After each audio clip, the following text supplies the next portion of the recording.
Hello, it is Throwback Thursday, October 28th, 2021. Steve Sipress here on the 2 days ago.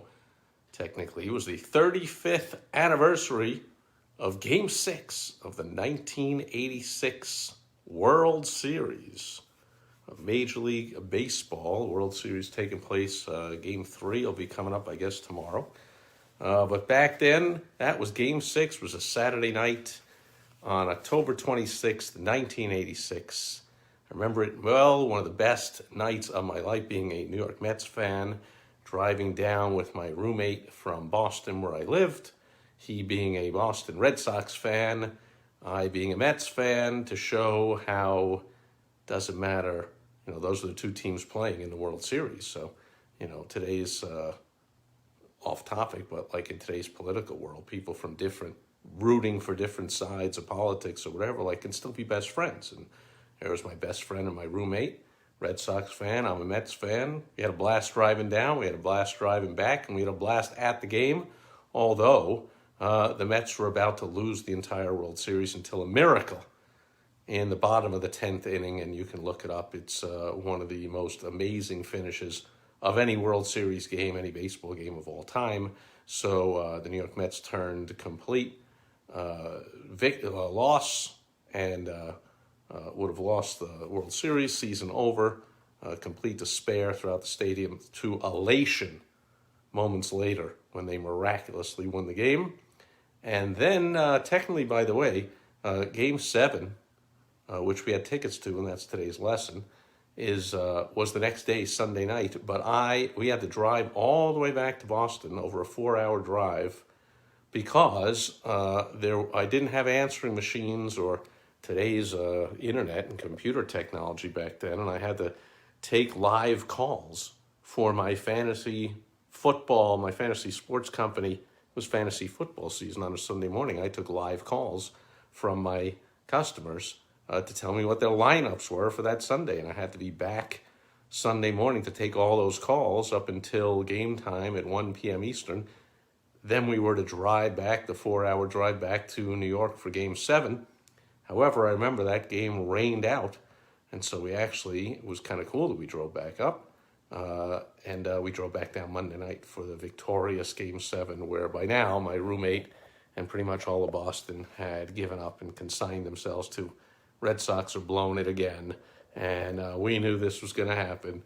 And he was telling me that even with 2 outs in the bottom of the 10th and the Red Sox leading, I was like, man, I remember telling him, looking out and going, man, here we are, and the biggest party in the history of Boston. They hadn't won the World Series in 80 years. I was like, the biggest party is happening up there, and we're down here. And he looked at me and said, it ain't over yet. And I was like, stop being ridiculous. But sure enough, about 20 minutes later, it was over. Anyway, how did we get tickets to that game? By the way, I'm standing in front of my little Mets area with some of my most beloved Mets stuff. I got my poster of good old Shea Stadium, where I spent many fantastic days of my youth. A couple of Mets things up there, a few Mets things down here. Even got good old my Mets towel falling off, good old Mets bobblehead there, and the Tom Seaver baseball card and figurine that best man for my wedding made for me, and all kinds of other cool stuff there. Oh, and my mom's favorite photo of me. There I am, about to head out to a Mets game. Got my 2 tickets to Wrigley Field back when I lived in Chicago. But anyway, so here is the story. The business lesson is, how did I get those 2 tickets to the World Series in 1986? Well, in the beginning of 1986, I decided to go national with my fantasy sports game company. And I looked around at the competition, and since it is a game and a contest, they were offering, hey, for the winners, if you win the league, you get a T-shirt, a hat, a trophy, whatever, some little knick-knack type of stuff. And I was like, really? That's their best shot, because they're using that in their marketing. See, back then I was fresh out of law. I was even just out of law school. And I didn't know anything about business or marketing, anything, but intuitively I was like, that's how they're looking to attract customers, by saying, come to us, because if you win, you get this great prize of a hat or a t-shirt. I was like, why don't I give a prize of 2 tickets, all expense paid trip to the World Series for 2? And I put that out in the ad, and lo and behold, my phone rang off the hook. Again, no internet back in those days, and the phone rang off the hook. And the checks came in the mail. Yep, checks coming in the mail in those days. And the money came flooding in. And long story, just skip ahead a little bit. Within a couple of years, a little over a couple of years more, my company was the largest in the entire world in the industry of the fantasy sports game industry, the fledgling baby industry back then, pre-internet days, where now there are $1 billion companies in there.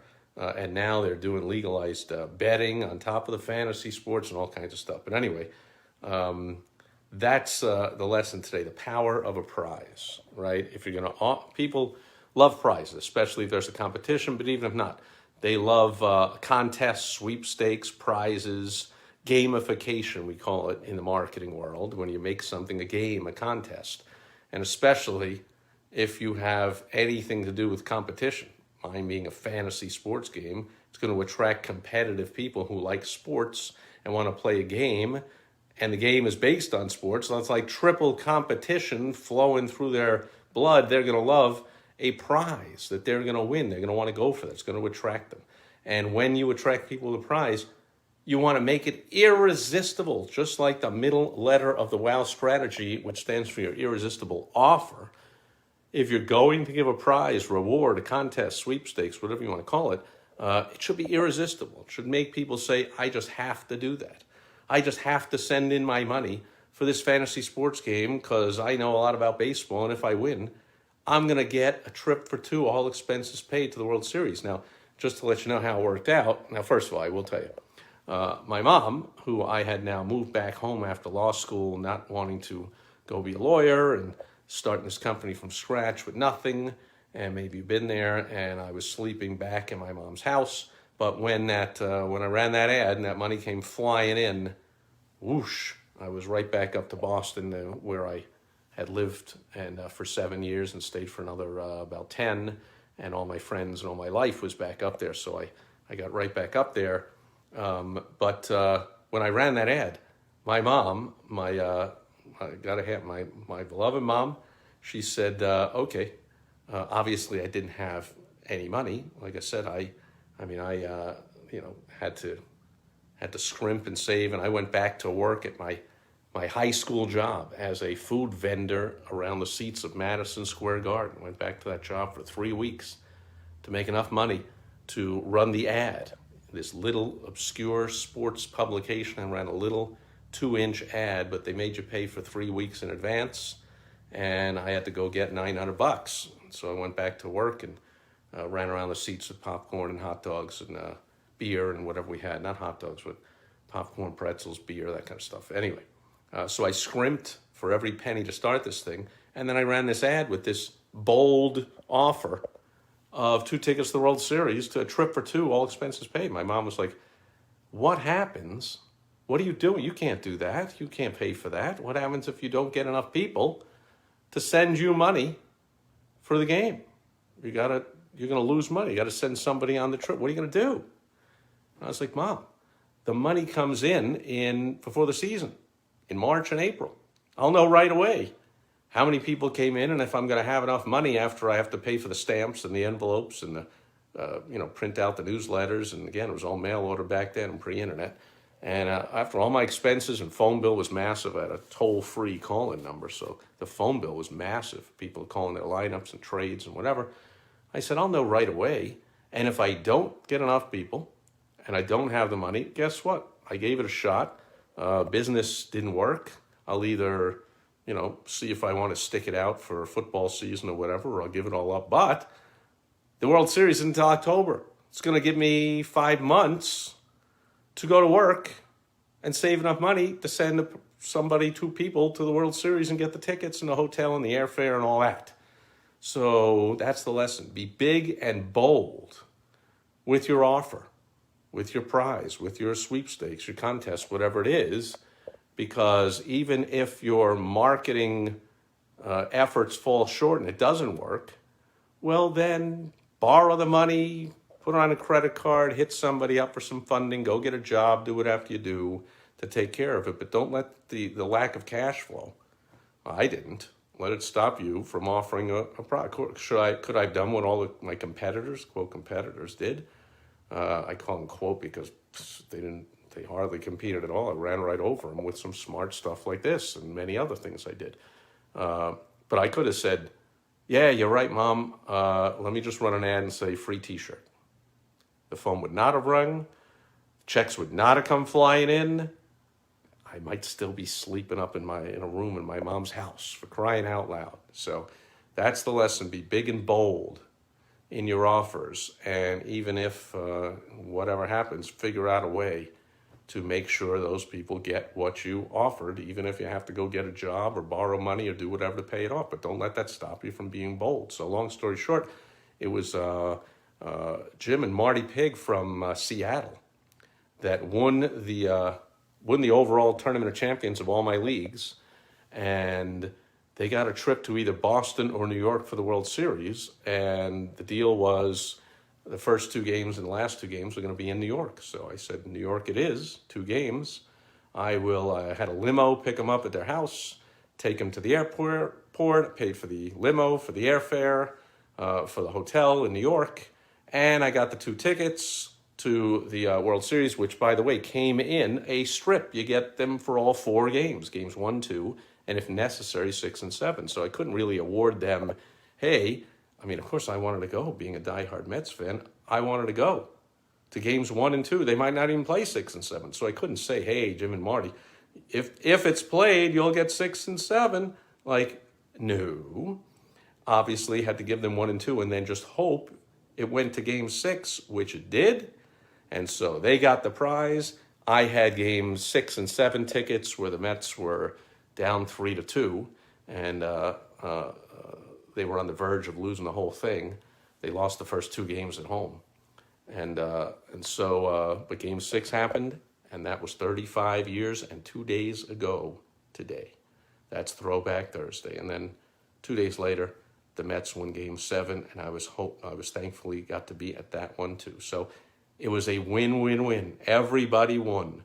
After I had awarded those prizes and sent out the press release and the word spread of like, wow, he really did. They really did get that trip. And man, that word spread like wildfire. And football got 2 tickets to the Super Bowl and this. And back then tickets weren't $4,000 each like they are now. And man, the company just exploded and grew like crazy and became the #1 in its field until after about 7 years when I screwed the whole thing up. That's another story for another day. When I screwed the whole thing up. And I learned a lot of lessons from that. But that's the big lesson today that I remember. 35 years ago in 2 days, October 26th, 1986, when I awarded all expenses paid trip for 2 to the World Series. Oh, yeah, I threw in $300 spending money for them, too. So they can get souvenirs, hot dogs, dinner, whatever it was. It was all expenses paid. So they got the limo to and from the airport, the airfare, the hotel, the tickets to the game, and $300 spending money for their trip. All expenses paid, and went all out when I had no money. And took a chance, and it paid off. And if it hadn't, I would have had to do something just to make good on it. So be bold and succeed wildly. And that'll do it for Throwback Thursday, October 28th, 2021. Thanks for being here today. I will catch you tomorrow on Foundation Friday. Over and out. Bye-bye.